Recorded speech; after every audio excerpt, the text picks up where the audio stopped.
Fala, superadores! Sejam bem-vindos a mais um podcast de superação. E hoje nós vamos metaversar uma história incrível de superação, mais uma, transformando ali desafios em conquistas. Então, hoje o episódio está muito especial, então já vem pra cá a Cíntia falar quem é o nosso convidado de hoje.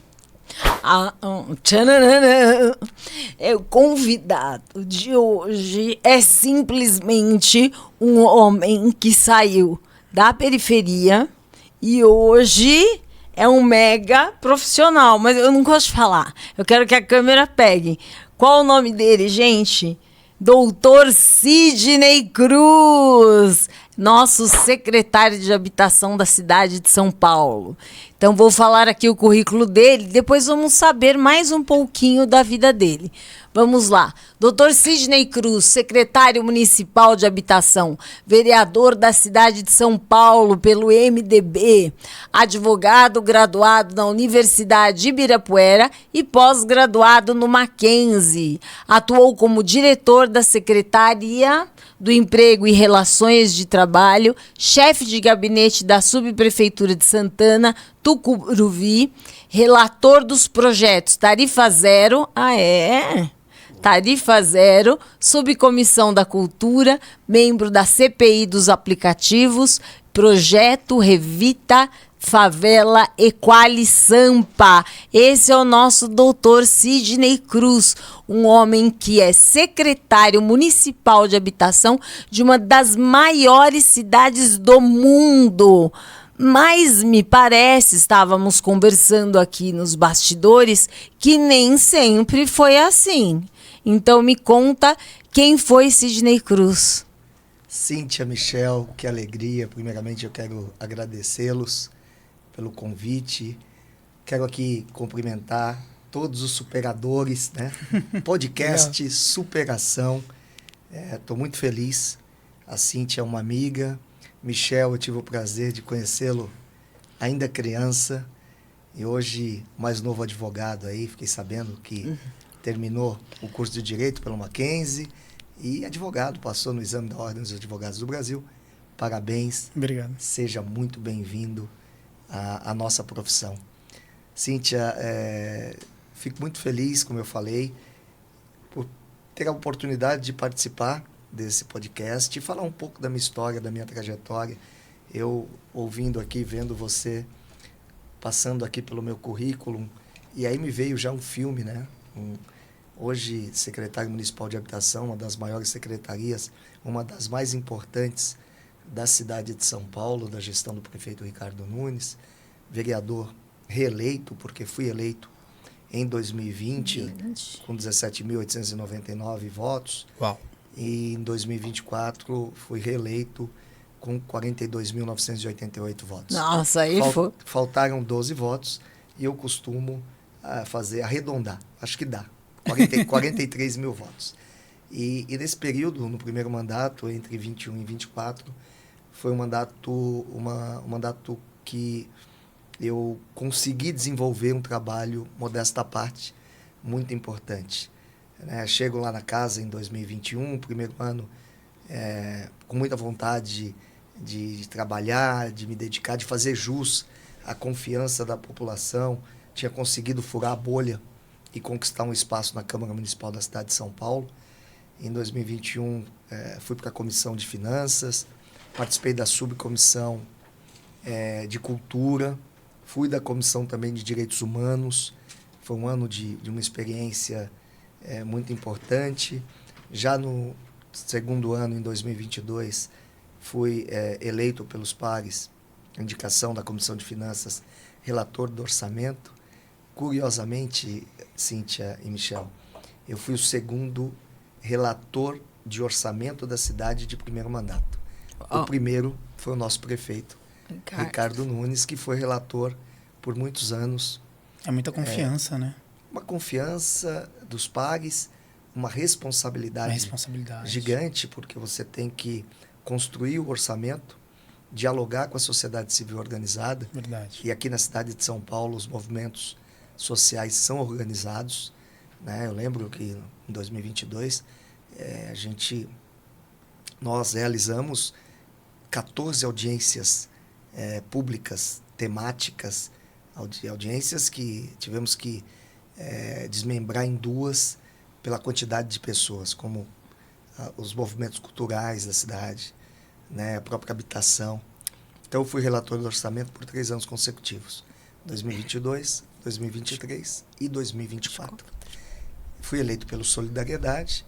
Na janela eleitoral, eu recebi um convite do MDB, do prefeito Ricardo Nunes, e fui para o MDB. Você viu como o Ricardo né? Ele não viu o partido, ele viu quais profissionais, qual pessoa ele coloca, encaixa em cada secretaria, em cada lugar, para que São Paulo seja uma potência, né? Acho lindo isso, né? Ele fala, esse é bom em tal lugar, esse é melhor nesse. Ele não viu ali partido, ele viu a necessidade, exatamente. Né? Eu sou suspeito em falar do Ricardo. Eu sempre admirei muito, morador da Zona Sul, acompanhei toda a trajetória do prefeito Ricardo Nunes desde quando ele começou e foi eleito vereador em 2016. 2016 não, 2012, eu acho que foi. Depois, mais ou menos não, isso. Foi 12. Eu acho que ele foi eleito em 12, em 16 ele foi reeleito, em 20 ele se tornou vice na chapa do Bruno. Então eu sempre acompanhei o trabalho do Ricardo. E aí, Cíntia, reforçando o que você falou, do Ricardo ser uma pessoa, do prefeito Ricardo Nunes ser uma pessoa que está sempre olhando para o bem da cidade, colocando pessoas certas em locais certos, pessoas que podem desenvolver um bom trabalho para a cidade. Nesse ponto, eu sempre falo, o prefeito poderia ter utilizado a Secretaria Municipal de Habitação, que é uma secretaria gigante, Sim. Um orçamento de 6 bilhões de reais, e poderia ter feito acordos políticos, que é da política, com os grandes partidos, com grandes nomes da política, e simplesmente ele olhou para mim e falou, vai trabalhar. E isso é de uma grandeza. Isso é saber. É de um espírito público que chama atenção. E aí, estou lá desde o dia 1º de janeiro de 2021, 2025. 2021 eu cheguei em 1º de janeiro na Câmara Municipal. Então, eu estou na vida pública efetivamente desde 1º de janeiro de 2021. Exatamente aí 5 anos e 2 meses. E muito feliz. Eu venho contribuindo ao lado do prefeito.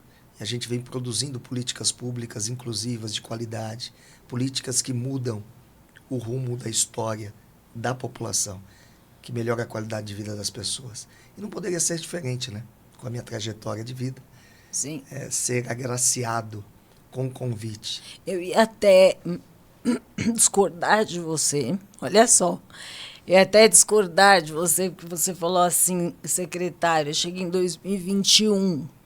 Como eu te conheço há muito tempo, na verdade, só o cargo ali por escrito, né, foi pouco para tudo que você fez. Então, 21 foi ali escrito a caneta, né, digamos. Mas o seu trabalho na vida pública vem de muito mais tempo, de ir para a comunidade, de fazer trabalhos, de carregar a cesta básica, de tudo mais. Então, na verdade, a sua vida pública ela começa muito antes disso, né? Como é que foi tudo isso? Aonde que você teve essa ideia? Quem foi? Como é que aconteceu isso? Porque eu falo, quando fala 21, eu falo, discordo, Sidney. Já faz muito tempo. Vamos trazer essa trajetória, falar ali, antes do Sidney secretário, vereador, doutor, lá do começo, quem era esse garoto sonhador? Esse garoto sonhador, realmente, eu sempre tive um sonho maior do que a minha realidade.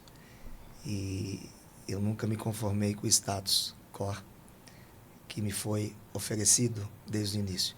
Eu não preciso nem dizer, Michel costuma brincar, e superadores aí vão perceber que esse biotipo aqui, né, eu não sou esse biotipo alemão lá do sul, do Ceará. Sou filho de cearenses, criado numa comunidade, numa favela aqui da cidade de São Paulo, aqui na região da Pedreira, extremo extremo sul, divisa com Diadema. Filho mais velho de uma família de 5 filhos, 4 mulheres, só eu de homem. Meus pais, minha mãe analfabeta, meu pai semi-analfabeto. E um menino que olhou para a educação e percebeu que a educação poderia tirar ele do ciclo da miséria intelectual. Uau. Tá, mas esse detalhezinho, assim, sabe por quê? A maioria acaba não vendo, às vezes, aquilo que está na frente dele. Então, fala assim, eu quero tirar vários meninos disso. Então, eu queria um detalhe, como é que você viu isso? Eu vi pela dor. Pela dor. Pelas dificuldades. Pela dor. Por querer mudar o rumo da história. Por querer oferecer, dar alegria para meus pais, para minhas irmãs, já pensando na época nos sobrinhos que eu não tinha, e depois eles vieram. Queria ser uma referência. Sim. Uma referência para o bairro onde eu cresci. Então é uma história, quando criança, ali na região da Pedreira, com 8 anos de idade, meu pai tomava umas cajibrina, era alcoólatra. Meu avô veio do Ceará e levou toda a família para uma cidadezinha lá no sul, chamado Porteiras, ali na região do Cariri, divisa com Pernambuco, no sul lá do Ceará, e fiquei dos 8 aos 14 anos trabalhando na roça. Ah, você voltou para lá. Voltei para lá, fiquei dos 8 aos 14 anos. Na verdade, Cíntia, eu nasci em São Paulo. Sim. Eu sou filho de cearenses, eu e minhas 4 irmãs nascemos aqui. Depois levaram. E aí eu fui para o Ceará, para essa cidadezinha, e fui trabalhar na roça. E foi aí que a minha vida começou a mudar. Foi aí que eu comecei a ter contato com a força que tem a educação. O Ceará é um exemplo Sim. de qualidade educacional. Não sabia. E o Ceará impactou nessa minha transformação, nessa trajetória de sucesso. Modesta parte, hoje, analisando a minha trajetória, eu fico muito feliz, porque eu sei que eu posso contar uma história, e essa história ela tem a capacidade, o condão de motivar outras crianças, outros adolescentes. Então, pois bem, eu fui para o Ceará, fiquei lá desses 6 anos, com 5 anos meu pai voltou para São Paulo, e eu fiquei 1 ano, dos 14 aos 15 anos, como o líder da casa, o responsável com 15 anos de idade, com 14 seu pai anos de idade, voltou, você para ficou São lá. Paulo. E eu fiquei com a minha mãe e minhas 4 irmãs. As 4. Então, eu que era responsável de ir até a cidade para fazer feira, porque a gente morava na roça, no sítio, eu que era responsável por responder ali e dar segurança para minha família. Aí nós voltamos para cá, eu já com 15 para 16 anos, comecei a trabalhar, fui trabalhar numa padaria, tinha parado de estudar na 8ª série, porque Sim. eu tinha que trabalhar para ajudar meus pais e para sair daquelas condições sub-humanas. E parei de trabalhar, enfim, com 18 anos eu saio da padaria e começo a trabalhar no Mapping, lojas de departamentos. Explica Mapping, porque ele não vai saber. Não é da época do Michel, a Cíntia conhece. Era uma rede de lojas famosa. Como assim a Cíntia conhece? Eu não tenho nada a ver com tenho isso. Tenho certeza que muitos dos superadores aqui conheceram o Mapping. Tinha a liquidação. Venha correndo, o Mapping é a liquidação. Com 18 anos eu entrei no Mapping Itaim, ali na Juscelino Kubitschek com João Cachoeira. Depois foi Extra e hoje parece que estão construindo um empreendimento habitacional. Então, naquela época... É como se fosse uma Ravan hoje. Ravan, a Renner, né? Porque a Renner, ela acabou adquirindo alguns pontos que eram do Mapping. Enfim, aí com 18 anos eu fui para lá. Naquela época você tinha condições de arrumar um emprego com 8ª série. Hoje você tem que estudar, você tem que ter faculdade, graduação, pós-graduação, especializações e etc e tal. E aí eu comecei a estudar com 3 anos e sempre fui um sonhador. Eu cheguei lá como auxiliar de almoxerifado, eu lembro, 15 dias trabalhando, eu olhei para o supervisor e falei, o que eu posso fazer para eu me tornar supervisor aqui do almoxerifado? Ele olhou para mim e falou, você acabou de chegar e já quer tomar minha vaga? Quer me deixar desempregado? Quer me deixar desempregado? Aí eu comecei trabalhando e logo em seguida eu lembro que tinha o setor financeiro e a parte administrativa do MAP, era uma grande loja, vendia-se de tudo, de carro a tudo, eletrodoméstico, era um prédio inteiro de departamentos. E aí eu comecei a olhar para o pessoal do administrativo e falei, eu quero ir para a tesouraria. Lá o pessoal andava de gravata, falei, meu, olha... O lugar do dinheiro. Quero... E aí fui promovido, consegui ser promovido, e 3 anos no MAP eu voltei para o Ceará. De novo? De novo, mas voltei para passear. E aí, Cíntia, quando eu voltei, eu falei, nossa, eu vou chegar na minha cidadezinha de São Paulo e vou ser a notícia, né? Quando eu chego, meus primos, aqueles que na época que eu passei os 6 anos, eram matutos da roça. Eu era até mais extrovertido, tinha mais facilidade em me comunicar. Meus primos, parte cursando medicina na Universidade Federal do Estado de Pernambuco. Achou que ia voltar.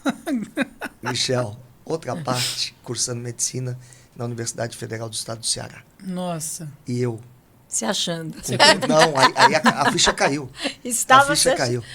Aí eu... Você conheceu São Paulo. Exatamente. E eu, falando nós vai, nós foi. Né? 8ª série.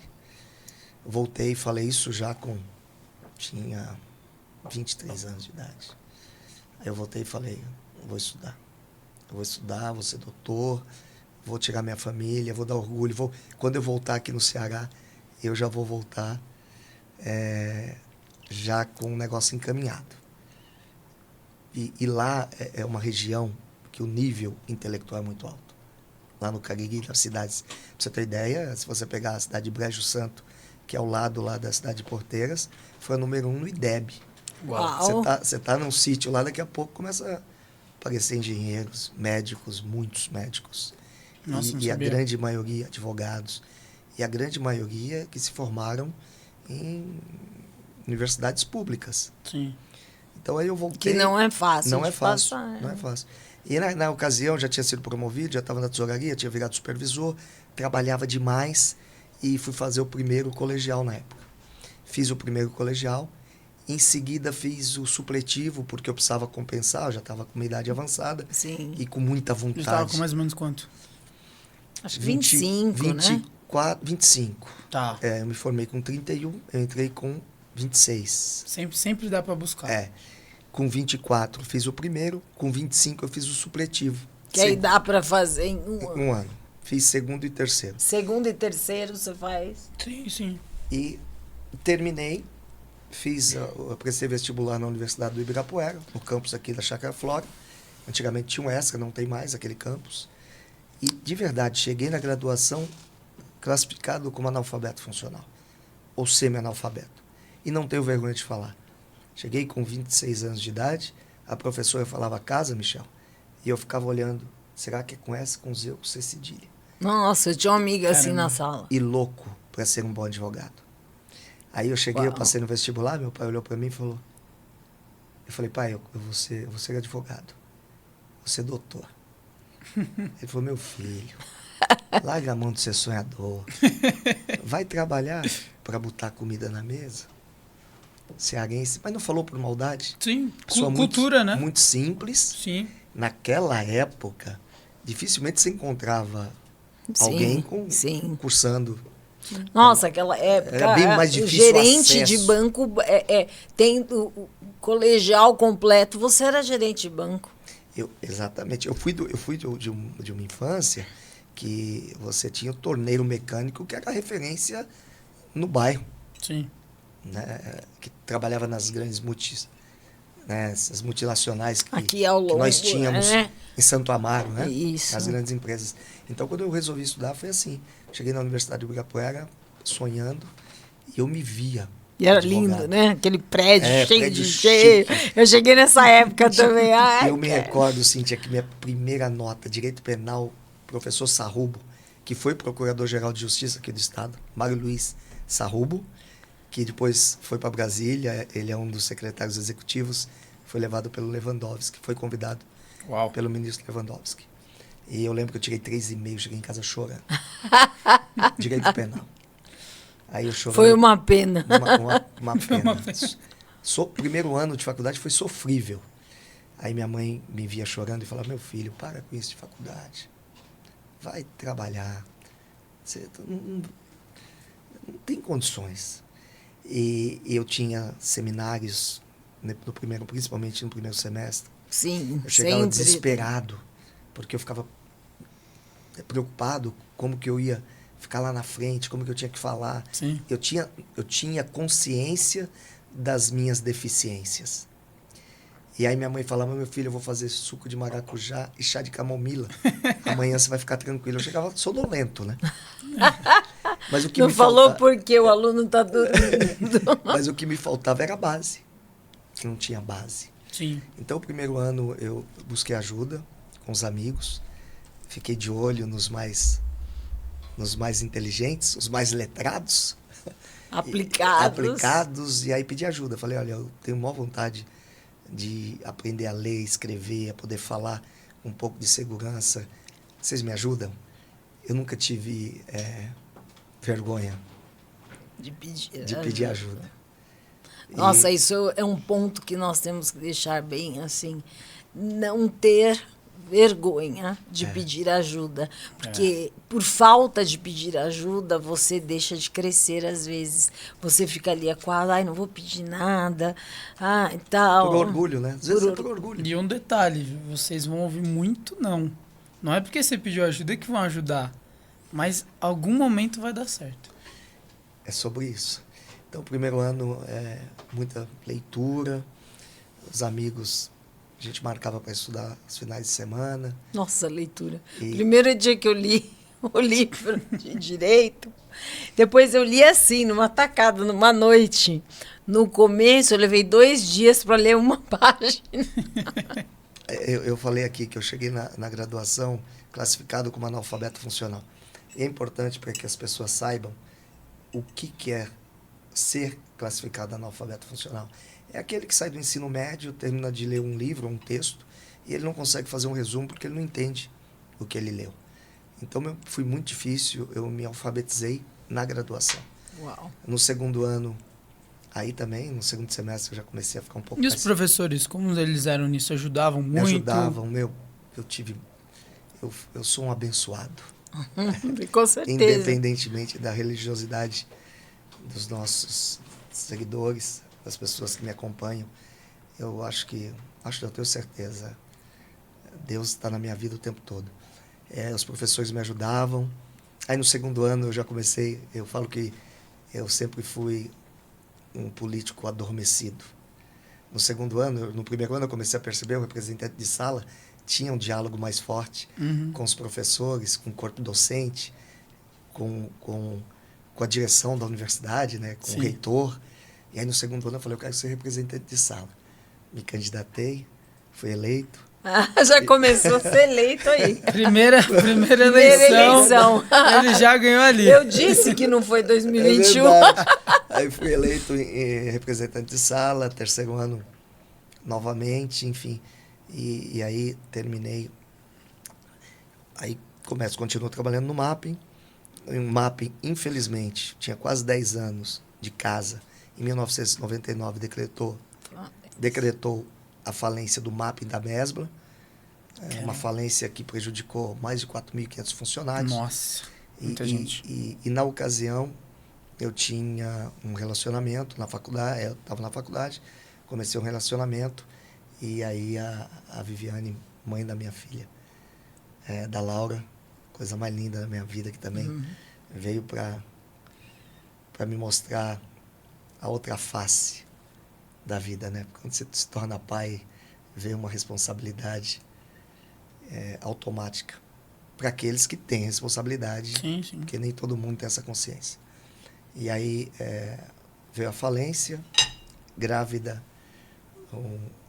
a minha pessoa com que eu estava na época, E foi um momento muito difícil, Michel, muito difícil. Veio tudo junto. Tudo junto, eu não tinha para quem pedir ajuda, minha família é desestruturada financeiramente. Meu Deus. Eu que ajudei a construir, e ajudei a construir ali, a mobiliar a casa, a fazer aquele imóvel ficar um pouco mais...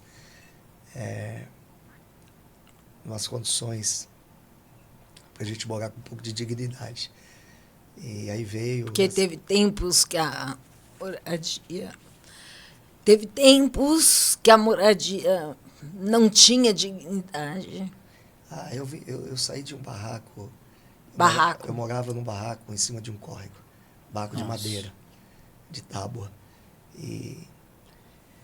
Enfim, aí peguei, levantei o fundo de garantia, montei um mercado na comunidade. Meu pai tinha um salãozinho, montei um mercadinho. Nesse período da gravidez, aí nasceu a Laura. Não, peraí. A Laura nasceu no ano 2000. Calma aí, que foi muito rápido. É. Foi um negócio muito rápido aí. Você estava na faculdade. Na faculdade. Faliu a MAP onde você trabalhava. Em 1999, segundo ano de faculdade. Eu sou formado da turma de 2003. E aí você teve a ideia do mercadinho. Não, quando o MAP faliu, eu levantei o fundo de garantia e investi no mercadinho. E aí no mercadinho, Michel, mercadinho de quebrada, na periferia, a gente conhece todo mundo e comecei a vender fiado. Sim. Imagina o que aconteceu. Quebrou. 2 anos depois, mais uma falência do meu mercadinho. Foi o MAP e o Mapinho. O MAP... E o Mapinho. E o Mapinho, boa. Mas o pessoal da comunidade estava alimentado. Estava alimentado, exatamente. De certa forma, ele já estava fazendo um trabalho político e social. Sem ter consciência. Mas eu falo da presença de Deus na minha vida.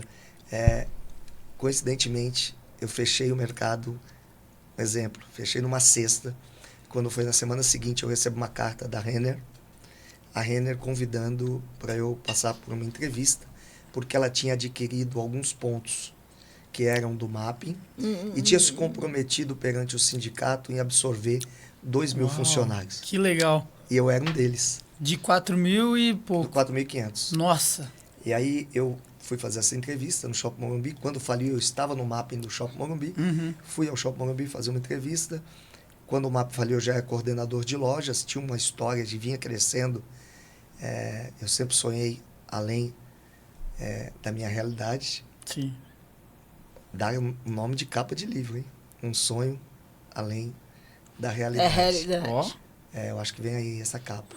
Amém. O livro está sendo escrito. Amém. E aí eu chego na Renner, eu lembro o gerente me entrevistou e falou, olha, você era coordenador de lojas, eu não tenho para te oferecer o mesmo salário e o mesmo cargo. Sim. Mas eu tenho aqui de supervisor dos operadores de caixa.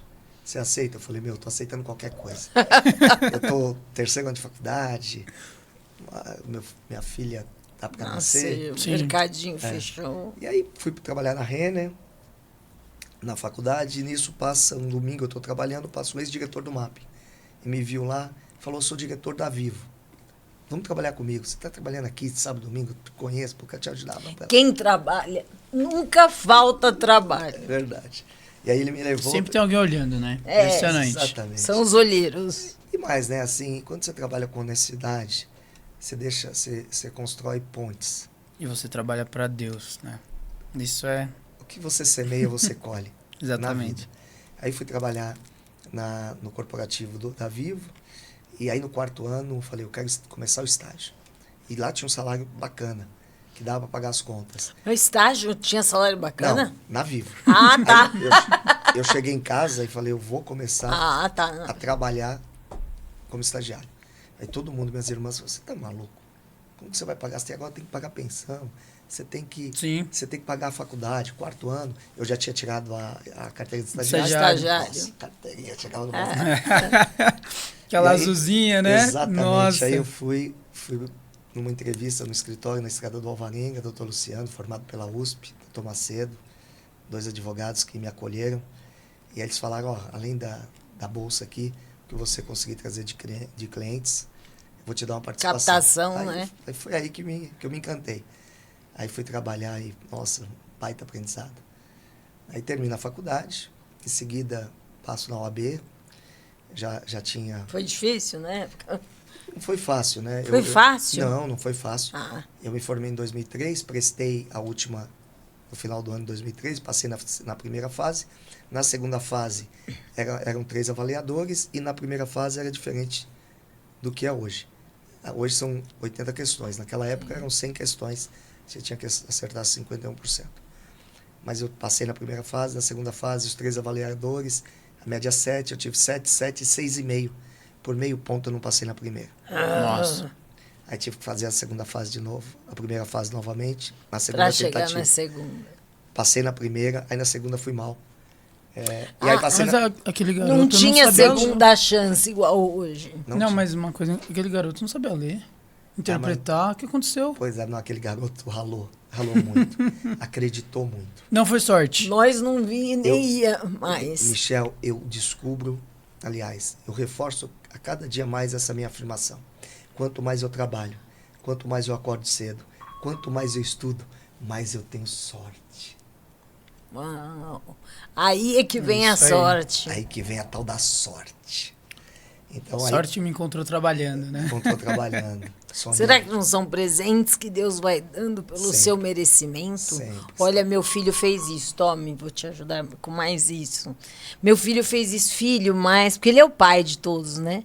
Então, ele vai te entregando talentos conforme você vai se preparando para recebê-los, né? Eu busco respostas sempre e chego a uma única. Já falei aqui. É Deus na minha vida. E então, eu logo em seguida montei um escritório aí na advocacia, mas sempre fiz um trabalho social. Quando a Cíntia fala, ela me conheceu ali em meados de 2017 para 2018. E obrigado. Acho que não, viu? Foi antes ainda, né? Gabriel não tinha falecido. Ele faleceu em 2010. Não, foi antes. Você me conheceu em 2013 ou 2012. É Nossa. uma coisa assim. Eu sempre desenvolvi um trabalho social. Eu, quando aprendi a ler e escrever um pouquinho, estou aprendendo até hoje, aprendo todos os dias. Sim. Eu comecei a ministrar palestras em escolas públicas, na Fundação Casa, antiga FEBEM, contando como advogado, contando um pouco da minha história, tentando mostrar para a nossa juventude periférica a importância da educação, a importância de conquistar primeiro o verbo ser, para depois chegar no verbo ter. Nós temos uma dificuldade, grande parte da juventude quer ter tudo, mas não quer ser nada. Nada. E a gente precisa dar uma sacudida, né? Então eu fiz esse trabalho de conscientização. Faz o que é necessário. Tem um pessoal que falou esses dias assim, fazer o que é necessário para depois fazer o que gosta. É isso.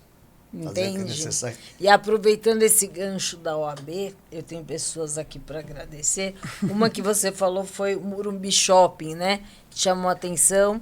Então, lá para o pessoal da superintendência do Morumbi Shopping, que sempre me recebe com muito carinho, com a minha cachorra também, a Zara. Um beijo para o doutor Alexandre Fante, presidente da OAB Santo Amaro hoje, o qual o Sidney foi meu diretor. Um diretor bonzinho, maravilhoso, acolhedor, mas que também põe a gente para trabalhar. Então, agradecer essas duas pessoas. Desculpe, continue sua fala. Imagina, eu quero aproveitar e mandar um grande abraço para o nosso presidente, Alexandre Fante. Tive o prazer, fui contemporâneo na diretoria da OAB, subseção de Santo Amaro. Aí comecei com a minha advocacia, montei o escritório de advocacia e graças a Deus... Está no mesmo lugar, né? Porque eu passo ali, tá sempre Na verdade, é o seguinte, eu comecei meu primeiro escritório, eu tinha um advogado, aí ele quis montar o escritório, eu estava em fase ainda de prestar o AB, mas alugamos juntos. Foi uma salinha em frente ao Shopping Interlagos, que eu dividia a recepção com a dentista. Nossa. Nós tínhamos uma recepcionista e 2 telefones fixos. Quando tocava o da dentista, consultório dentário. Quando tocava... Sabe que tem isso em coworking hoje em dia, né? Exatamente. Começou lá com a sua sala essa ideia. Exatamente. E quando ela ligava, quando ela estava atendendo, eu não poderia atender na minha sala, porque a salinha do compressor era do lado, começava aquele barulho. Nossa. Mas aí foi. Aí em seguida montamos um escritório na América Brasiliense, ali na Chácara Santo Antônio. Já era um escritório de médio porte, com alguns advogados trabalhando conosco. E foi aí que eu comecei a militar na UAB. Né? Eu ajudei uma candidata, depois o doutor Cláudio me viu e falou: gostaria que você participasse da chapa.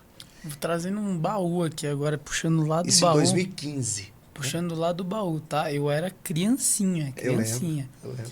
Teve alguma reunião que a gente foi, não sei se era do seu escritório novo ou se era alguma comemoração de alguma eleição que você tinha conseguido. Mas a gente comeu pizza quadrada, lembra? É verdade. Pizza quadrada, acho que era perto ali do Colégio Magister. Ali perto, lembra disso? Fiquei muito tempo ali. A gente ficou na frente, a pizzaria do lado. Isso. Montamos uma... Eu não lembro se... Acho que era perto de Santa Maria, essa pizzaria quadrada. Não, a pizzaria era, mas ali era perto do Magister, ali um escritório, uma comemoração que a gente vai fazer. Eu lembro até hoje, eu falei, toda vez que o Cid, nossa, caramba, quantos anos. Era pequenininho. Eu lembro. E marcou, ficou na minha memória. E, Michel, então, eu fiquei muito tempo naquele escritório. Saí da Chácara Santo Antônio e fui ali ao lado da minha casa, eu moro ali no Campo Grande, no Marajoara, tinha um escritório. E em 2016, sempre soube da importância da política. Somos todos seres políticos. Sim. Né? Mas eu nunca tinha tido coragem de colocar o meu nome como protagonista. Aí dia 15 de janeiro de 2016, começa a minha história na política.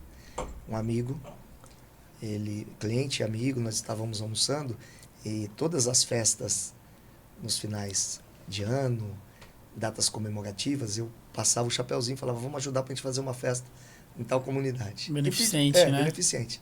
Aí ele falou: você faz um trabalho político. Um cara que à noite, toda semana, disponibiliza 2 dias por semana para atender a população com palestras motivacionais e de incentivos.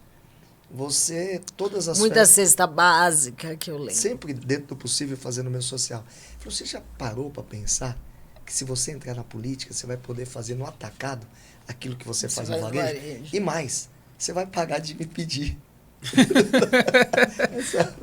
E aí eu coloco o meu nome em 2016, já era diretor da UAB, disputo a eleição pela primeira vez, tive 11.083 votos, perdi por 304. Não era para ser, totalmente inexperiente, ali foi o preparo para uma vitória em seguida.